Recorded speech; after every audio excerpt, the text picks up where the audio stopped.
Hello दोस्तों, most welcome unique classes online में। आज हम लोग सेकेंड सेमेस्टर का जियोमेट्री कोऑर्डिनेट ज्योमेट्री का हम लोग देखेंगे। उसमें 3 टॉपिक पढ़ना है हम लोगों को। एक हो गया पॉइंट एंड डिस्टेंसेस, दूसरा टॉपिक हो गया स्ट्रेट लाइन और थर्ड हो गया सर्किल। तो 3 चैप्टर्स हम लोगों को सेकेंड सेमेस्टर में पढ़ना है और जो पहला चैप्टर है वो है पॉइंट एंड डिस्टेंसेस। तो हम लोग आज पॉइंट एंड डिस्टेंसेस पर बात करेंगे, क्या होता है, कैसे फाइंड आउट करेंगे और क्या क्या फॉर्मूलाज होते हैं। आइए देखिए, सेकेंड सेमेस्टर और ये बेसिक मैथमेटिक्स का है। टॉपिक है आज का पॉइंट एंड डिस्टेंसेस और ये कोऑर्डिनेट ज्योमेट्री का ही एक टॉपिक है। अब पॉइंट एंड डिस्टेंसेस को हम लोग कैसे समझेंगे। सपोज मान लीजिए कि हम लोगों के पास 2 स्ट्रेट लाइन है, x o x dash, y o y dash.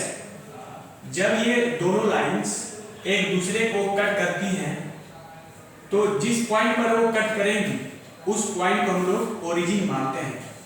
और ये दोनों एक दूसरे को जहां पर कट करेंगी वहां पर जो है 90 डिग्री का एंगल फॉर्म होगा। उसके बाद जो भी पॉइंट्स जिस कोऑर्डिनेट में होंगी, जैसे कि यहाँ पर देख रहे हैं क्वाड्रेंट हो गया, first quadrant, second quadrant, third quadrant, fourth quadrant. तो अगर पॉइंट जो है फर्स्ट क्वाड्रेंट में है तो उसका जो x कोऑर्डिनेट रहेगा वो भी पॉजिटिव होगा, जो y कोऑर्डिनेट रहेगा वो भी पॉजिटिव होगा। और इसी तरीके से सेकेंड में हम लोग देखें तो सेकेंड में भी x का वैल्यू नेगेटिव होगा, y का वैल्यू पॉजिटिव होगा। थर्ड क्वाड्रेंट में दोनों कोऑर्डिनेट जो है वो नेगेटिव होगा, x और y का। फोर्थ क्वाड्रेंट में एक पॉजिटिव होगा x का वैल्यू और y का वैल्यू नेगेटिव होगा। तो ये पॉइंट को जो है वहां पर रिप्रेजेंट हम लोग कर सकते हैं कि कैसे हम लोग कहां पर करेंगे। जैसे सपोज मान लीजिए कि ऐसे दिया हुआ है एग्जांपल कि -3 और 4। ये कहा जाएगा कि आप इसे जो है रिप्रेजेंट करिए कहां पर, ये किस क्वाड्रेंट में होगा। तो -3, x का वैल्यू -3 है तो इसमें आ जाएगा, और y = 4 है तो ये आ जाएगा 4, यानी कि सेकेंड क्वाड्रेंट में ये वैल्यू लाई करेगा। तो जैसे ही पॉइंट लाई करेगा उसके बाद हम लोग क्या करते हैं, डिस्टेंस निकालते हैं। 2 पॉइंट के बीच में डिस्टेंस कैसे निकालते हैं उसी को बोलते हैं डिस्टेंस फॉर्मूला। सपोज मान लीजिए कि एक पॉइंट यहाँ पर है, मान लीजिए है x1 और y1। यहाँ पर एक पॉइंट हम लोग लेट कर लिए, ये हो गया x2 और y2। अब ये पूछा जाएगा कि भाई बताइए कि p और q के बीच का जो डिस्टेंस है वो कितना होगा। तो यहाँ पर जो हम लोग क्या करेंगे, डिस्टेंस फॉर्मूला लगाएंगे। तो जैसे ही मान लीजिए p पॉइंट दिया हुआ है x1 y1, q पॉइंट दिया हुआ है x2 y2, और इन दोनों पॉइंट के बीच का जो डिस्टेंस होगा, यानी कि ये डिस्टेंस जो होगा वो हम लोगों को निकालना है। तो वो डिस्टेंस हो जाएगा डिस्टेंस फॉर्मूला से square root of x1 minus x2 का whole square plus y1 minus y2 का होल स्क्वायर। ये डिस्टेंस फॉर्मूला होगा और ये जो है बहुत इंपॉर्टेंट हो गया डिस्टेंस निकालने के लिए। जैसे हम लोग ये निकालना चालू करेंगे तो वहां पर हम लोगों को उसका यूज करके हम लोग क्या कर सकते हैं, इक्विलैटरल ट्रायंगल। अगर मान लीजिए 3 पॉइंट दिया हुआ है, suppose there are 3 points A B C। अगर 3 पॉइंट दिया हुआ है और वो वहां पर ये बताया जा रहा है कि ये इक्विलैटरल ट्रायंगल है, ये जो है इक्विलैटरल ट्रायंगल है, तो आप जो है इसको प्रूव करिए। कैसे हम लोग प्रूव करेंगे, तो यहां जो है हम लोग डिस्टेंस फॉर्मूला का यूज करेंगे। तो ए बी का दूरी निकालेंगे, डिस्टेंस निकालेंगे, then we find distance of B C, और यहाँ पर भी यूज करेंगे क्या, डिस्टेंस फॉर्मूला, यानी कि स्क्वायर रूट ऑफ इन दोनों पॉइंट होगा। देन उसके बाद हम लोग क्या करेंगे, सी और ए के बीच का जो डिस्टेंस है वो निकालेंगे। जैसे ही हम लोग तीनों डिस्टेंस यानी कि इस ट्रायंगल का तीनों साइड का जब हम लोग लेंथ फाइंड आउट करेंगे और उसके बाद हम लोग देखेंगे कि वो तीनों साइड का जो लेंथ है वो इक्वल आ रहा है, तब जाकर हम लोग बोलेंगे ये क्या है, इक्विलैटरल ट्रायंगल है, समबाहु त्रिभुज है, इक्विलैटरल ट्रायंगल है, यानी कि AB is equal to BC, BC is equal to CA। अगर ये तीनों साइड क्या हो जाएगा, इक्वल हो जाएगा, तो तभी हम लोग बोलेंगे इक्विलैटरल ट्रायंगल है ये। उसके बाद हम लोग आइसोसेलेस ट्रायंगल, मतलब समद्विबाहु त्रिभुज जिसका दो साइड बराबर हो, उसको हम लोग बोलते हैं आइसोसेलेस ट्रायंगल। तो दो साइड बराबर होगा, तो हम लोग करेंगे क्या, तो इसमें भी हम लोग डिस्टेंस फार्मूला का यूज करेंगे। ए बी और बी सी अगर ये दोनों साइड अगर बराबर इक्वल हो जाती हैं, तब क्या करके ये क्या होगा, आइसोसेलेस ट्रायंगल होगा। ये ऐसे भी हो सकता है या ऐसे भी हो सकता है।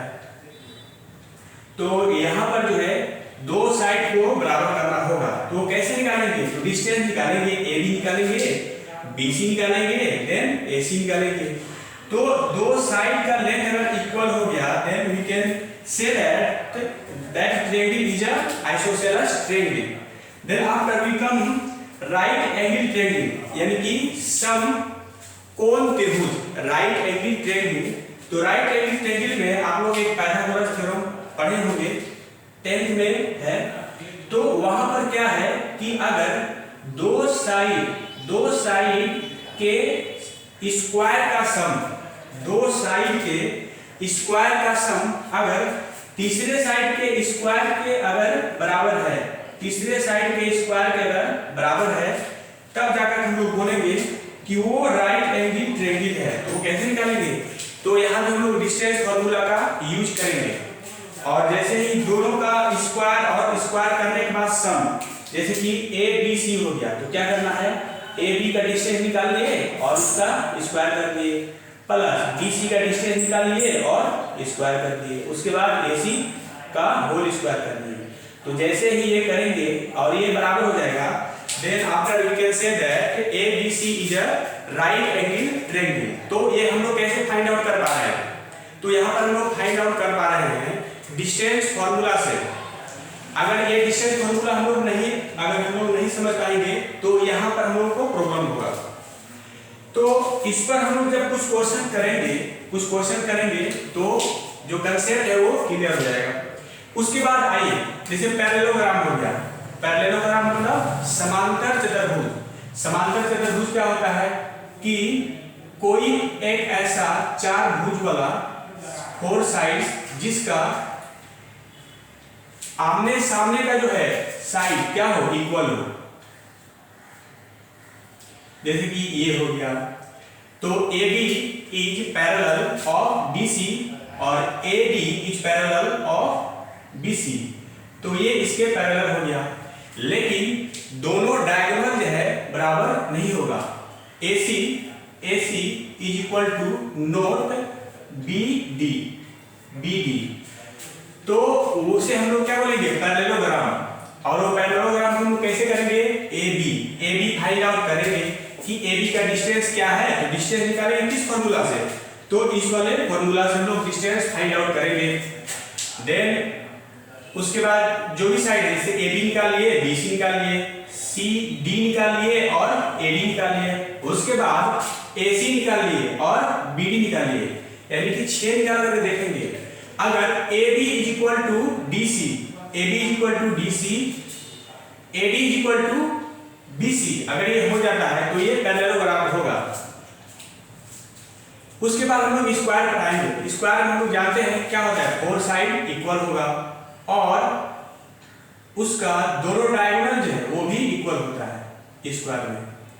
तो अगर ये डिस्टेंस फार्मूला से हम लोग इससे प्रूव कर पाएंगे, तो ये कंप्लीट हो जाएगा, ये प्रूव हो जाएगा। सेम रेक्टेंगल में होता है। रेक्टेंगल में क्या होगा कि आमने सामने का जो साइड है वो इक्वल होगा और दोनों डायगोनल जो है, दोनों डायगोनल जो है वो दोनों डायगोनल्स इक्वल होंगी, तब जाकर हम लोग बोलेंगे ये रेक्टेंगल है। रोम्बस में देखिए, रोम्बस में क्या होगा कि 4 साइड्स का जब हम लोग लेंथ निकालेंगे वो लेंथ इक्वल होंगी, चारों साइड्स की लेंथ इक्वल होंगी, लेकिन डायगोनल इक्वल नहीं होगा। और यहाँ पर हम लोग डिस्टेंस फार्मूला का यूज कर पाएंगे। तो डिस्टेंस फार्मूला का यूज हम लोग यहाँ पर ट्रायंगल में, क्वाड्रिलेटरल में, क्वाड्रिलेटरल में कौन कौन, क्वाड्रिलेटरल हो गया, पैरेललोग्राम हो गया, रेक्टेंगल हो गया और स्क्वायर हो गया, रोम्बस हो गया। तो ये चारों हम लोग यूज करके देखेंगे और उसके बाद हम लोग क्वेश्चन बनाएंगे। ये सब सारा क्वेश्चन है। ये कंप्लीट होने के बाद हम लोग आते हैं सेक्शन फार्मूला पर। सेक्शन फार्मूला क्या है कि दो पॉइंट्स दी हुई रहेंगी, जैसे कि मान लीजिए P है, Q है। P का जो कोऑर्डिनेट है x1 y1 है, Q का जो कोऑर्डिनेट है वो x2 y2 है।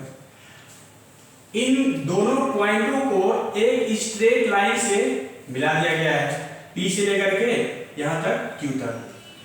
और इस पॉइंट, इस स्ट्रेट लाइन को एक पॉइंट जो है डिवाइड कर रहा है। सपोज हम लोग मान लिए कि वो पॉइंट R है और उसे हम लोग लेट कर लिए x और y। तो ये क्वेश्चन ये रहेगा कि उस x और y का वैल्यू क्या होगा। तो अगर P और Q को m, अगर यहां से देखें तो इसका वैल्यू m है यहां तक, और यहां से लेकर के यहां तक n है, और ये इंटरनली डिवाइड है। इंटरनली डिवाइड है मतलब जो पॉइंट है वो पॉइंट P और Q के बीच में ही है, P और Q के बीच में ही है कौन, R पॉइंट, और उसको है क्या, x और y है। तब जाकर हम लोग x का वैल्यू और y का वैल्यू निकालेंगे। तो x का वैल्यू जो होगा mx2 plus mx1 upon m plus n, यानी कि m into x2 plus n into x1 upon m plus n, ये हो गया। उसके बाद y हो गया m into y2 plus n into y1 upon m plus n, ये हो गया। तो x कोऑर्डिनेट भी यहां से फाइंड आउट कर लिए और y कोऑर्डिनेट भी यहां से फाइंड आउट कर लिए। तो यहां पर जब हम लोग प्रॉब्लम बनाएंगे, जैसे मान लीजिए P दिया हुआ रहेगा, Q दिया हुआ रहेगा, m और n का वैल्यू दिया हुआ रहेगा, पूछेगा बताइए x और y का वैल्यू क्या होगा। तो हम लोग इस फॉर्मूला से हम लोग इजीली फाइंड आउट कर पाएंगे। देन उसके बाद आता है कि अगर यही पॉइंट जो है डिवाइड कर रहा है एक्सटर्नली, बाहर से, तो P पॉइंट ये हो गया, Q पॉइंट ये हो गया और ये हो गया R पॉइंट। अब यहां पर जो है R पॉइंट जो है वो आउटसाइड है, इन दोनों पॉइंट के अलावे आउटसाइड में है x y, और ये पूरे लाइन को P से R तक m जो है, P से R तक m है और Q से R तक n है। अब यहां पर ये पूछा जाएगा कि find the value of x and y। तो हम लोग कैसे निकालेंगे, तो सिंपल है, m को क्या करेंगे, m इंटू x2 प्लस